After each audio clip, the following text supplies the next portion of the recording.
बंगाल में ममता बनर्जी की स्पीच को लेकर जबरदस्त सियासी बवाल मचा है।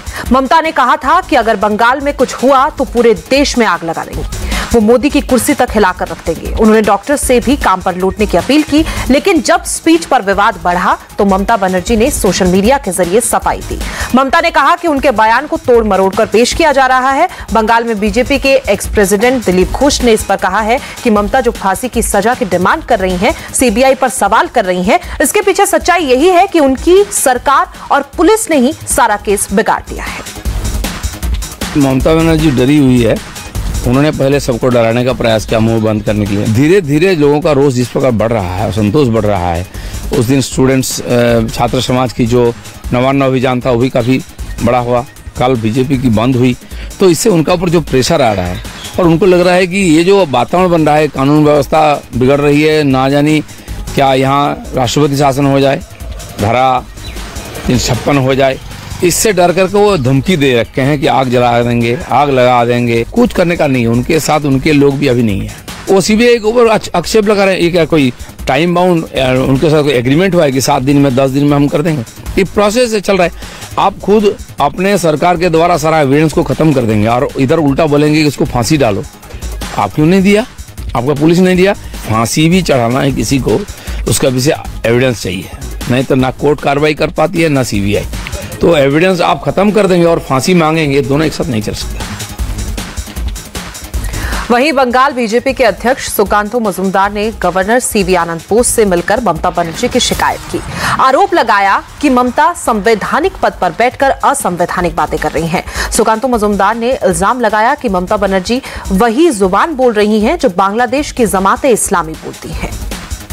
ममता बनर्जी जब भयभीत हो गई, उनके मुंह से कल जो चीजें निकली है वो बहुत चिंताजनक बातें हैं। एक संविधान का, हमारे कॉन्स्टिट्यूशन का ओथ लेने वाली एक महिला मुख्यमंत्री अपने पद पर बैठे रहते हुए अगर ऐसी बात करती है कि हम नॉर्थ ईस्ट को टॉपल करेंगे, ये तो मैं समझता हूँ कि ऐसी भाषा है जो भाषा कुछ दिन पहले बांग्लादेश में जमात के लोग यानी एंटी इंडिया वाले लोग वो बोल रहे थे। आज ये शर्म की बात है हमारे लिए भी कि पश्चिम बंगाल की मुख्यमंत्री की, आदरणीय मुख्यमंत्री जी की भाषा बानी जमात के साथ मैच कर रही है, सेम पिच पे एक साथ चल रही है। और ये सब बातें पाकिस्तान भी कहती है।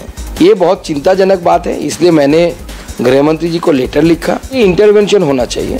और मैं तो लीगल कंसल्टेशन भी ले रहा हूँ।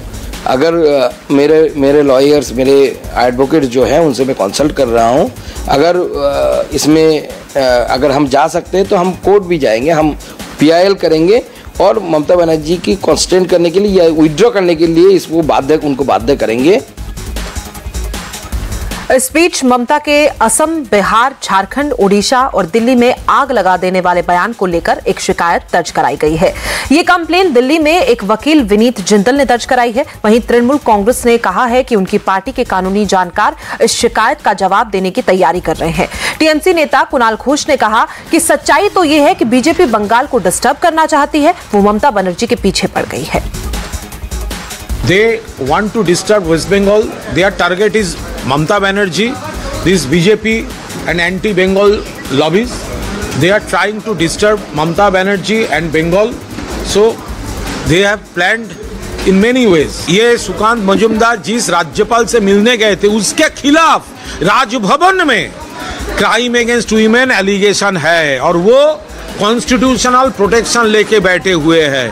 पहले तो वो कॉन्स्टिट्यूशन प्रोटेक्शन छोड़ दीजिए और न्याय विचार के लिए वो इन्वेस्टिगेशन फेस उनको करना चाहिए। तो सुकांतो मजूमदार जिसके पास जा रहा है उसके खिलाफ ही तो एलिगेशन है। लेकिन बीजेपी ममता बनर्जी के बयान को लेकर कोई रियायत बरतने के मूड में नहीं दिख रही है। उनके स्टेटमेंट पर केंद्रीय मंत्री गिरिराज सिंह ने कड़ा एतराज जताया। गिरिराज सिंह ने कहा कि ममता बनर्जी नैतिक रूप से हार चुकी हैं, इसलिए वो देश के संघीय ढांचे के खिलाफ, संवैधानिक व्यवस्था के खिलाफ बयान दे रही हैं। ये जुबान कोई लोकतांत्रिक व्यक्ति का हो ही नहीं सकता, मुख्यमंत्री का। ममता बनर्जी जो नॉर्थ कोरिया के प्रेसिडेंट हैं किम जोंग, वो अपने विपक्ष को बर्दाश्त नहीं करते, उसी तरह ममता बनर्जी अपने विपक्ष की बात को बर्दाश्त नहीं। ममता बनर्जी हार चुकी हैं, अपनी लोकप्रियता खो चुकी हैं, इसीलिए वो असंवैधानिक बातें बोल रही हैं, संघीय ढांचा को तोड़ रही हैं और उसके समर्थन में जो लोग खड़े हैं, यानी बलात्कारियों के समर्थन में, चाहे राहुल जी हों। और इसी पर गिरिराज को जवाब दिया तेजस्वी यादव ने। तेजस्वी ने कहा कि हर बलात्कारी को कड़ी से कड़ी सजा होनी चाहिए, लेकिन इसका मतलब ये तो नहीं कि लूटपाट की जाए, हंगामा किया जाए, बंद के नाम पर अराजकता फैलाई जाए। तेजस्वी ने कहा कि पूरे देश ने देखा बीजेपी ने बंगाल में दुकानों को किस तरह तोड़ा फोड़ा, लूटने की कोशिश की। क्या इसका समर्थन किया जाना चाहिए? कोई भी बलात्कार करने वाला उसको कड़ी से कड़ी सजा मिलनी चाहिए, लेकिन जाके मार्केट में तोड़फोड़ करिएगा क्या? उसका साथ आप दे रहे हैं। जो बाजार में जितनी डकैती की जा रही है खुलेआम, तो आप उन लोगों के साथ खड़े हैं क्या? पूरे बंगाल में बीजेपी जो है गुंडागर्दी कर रही है, सामाने बाजारों में से निकाल छीना झपटी सब कर रही है। एक माहौल जो है, एक एनवायरनमेंट जो है शांति का, उसको ये बीजेपी के लोग भंग करना चाहते हैं और ये लगातार जो है लोगों को उकसाने का काम कर रहे हैं। लेकिन बंगाल के लोग हों या और कहीं के लोग हों, किसी अन्य राज्यों के, इन लोगों के झांसे में आने वाले नहीं हैं। और जहाँ तक बात है, हम तो पहले भी कहे हैं, रेप की घटनाएं उत्तर प्रदेश में सबसे ज़्यादा है। बीजेपी शासित राज्यों में सबसे ज़्यादा रेप की घटनाएं होती हैं। बिहार में लगातार हो रहा है, तो उस पर क्यों चुप्पी लोग साधे हुए हैं? हर जगह इस तरह का माहौल जो है बीजेपी के लोग पैनिक क्रिएट करना चाहते हैं, जो पूरी तरीके से असफल रहेंगे वो लोग। वहीं जनता दल यूनाइटेड ने ममता के बयान को संविधान विरोधी और देश के फेडरल स्ट्रक्चर के खिलाफ बताया है। जेडीयू महासचिव केसी त्यागी ने कहा कि ममता बनर्जी ने जिन जिन राज्यों में आग लगाने की धमकी दी है, ये उन सब के लिए चेतावनी है। केसी त्यागी ने कहा कि एक संवैधानिक पद पर बैठे शख्स को ऐसे अनर्गल बयान देना शोभा नहीं देता। ये सभी उन राज्यों के लिए चेतावनी है जिनका उल्लेख ममता बनर्जी ने अपने भाषण में दिया है। ये थ्रेट है उन्हीं राज्यों की सॉवरेंटी के लिए। ये उनका बयान संवैधानिक मर्यादाओं के विरुद्ध है।